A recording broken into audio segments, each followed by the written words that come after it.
Start. महोदय, मुझे इस बात की प्रसन्नता है कि राष्ट्रपति जी ने शिक्षा के बारे में अपने भाषण में इस वर्ष विशेष रूप से ध्यान दिया है। हमें दुख के साथ यह स्वीकार करना चाहिए कि आज़ादी के बाद शिक्षा में जितना सुधार होना चाहिए था वह नहीं हो सका है।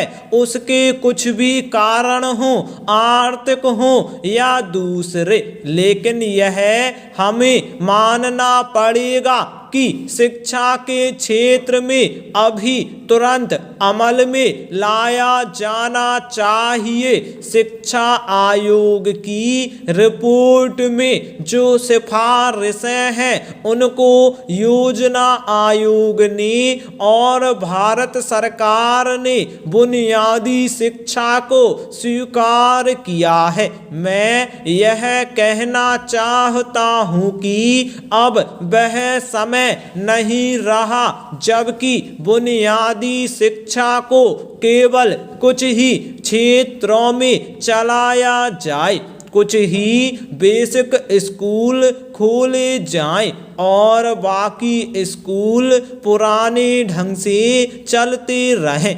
भले ही हम उस तरह से शिक्षा ना चला सकें जिस तरह से सेवाग्राम में चलती रही है, फिर भी जो उसका बुनियादी सिद्धांत है कि उत्पादन के द्वारा शिक्षा देना, उसको संसार के शिक्षा शास्त्री आज मानते हैं। Paragraph change.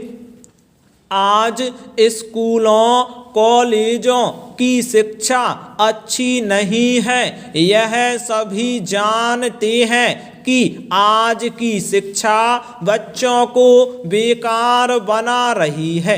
इसलिए मैं तो यह चाहता हूँ कि जो हमारी शिक्षा हो, जो स्कूल कॉलेज हों, उनमें बुनियादी शिक्षा सिद्धांत अवश्य लागू किया जाना चाहिए। यह नहीं होना चाहिए कि कुछ बेसिक स्कूल खोले जाएं और बाकी सभी पुराने ढंग से चलते रहें।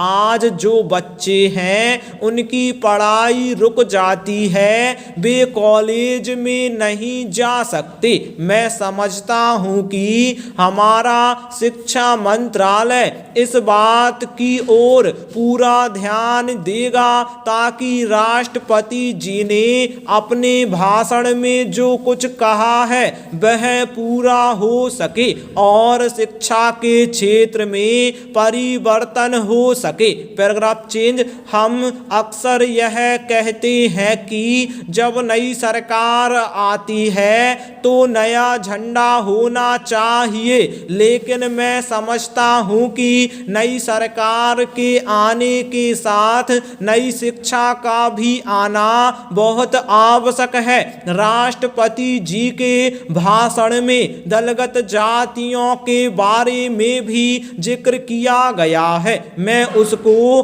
बहुत महत्वपूर्ण मानता हूँ। यद्यपि आज भारत स्वतंत्र है, लेकिन यदि हम हरिजनों की तरफ और जो अन्य जातियां हैं उनकी ओर ध्यान नहीं देंगे तो केवल सामाजिक ही नहीं, राजनीतिक समस्याएं उत्पन्न हो जाएंगी। मुझे खुशी है कि आदिवासी भी राजनीतिक में भाग लेकर देश को उन्नति की ओर ले जाने का प्रयास कर रहे हैं। यह न केवल राजनीतिक दृष्टि से महत्वपूर्ण है बल्कि सांस्कृतिक दृष्टि से भी बहुत महत्वपूर्ण है। हमें समझना चाहिए कि जो आदिवासी लोग हैं, जो आदिवासी क्षेत्र हैं, वे भारत के अभिन्न अंग भी हैं। हमें उनको यह भी बतलाना चाहिए कि सारा देश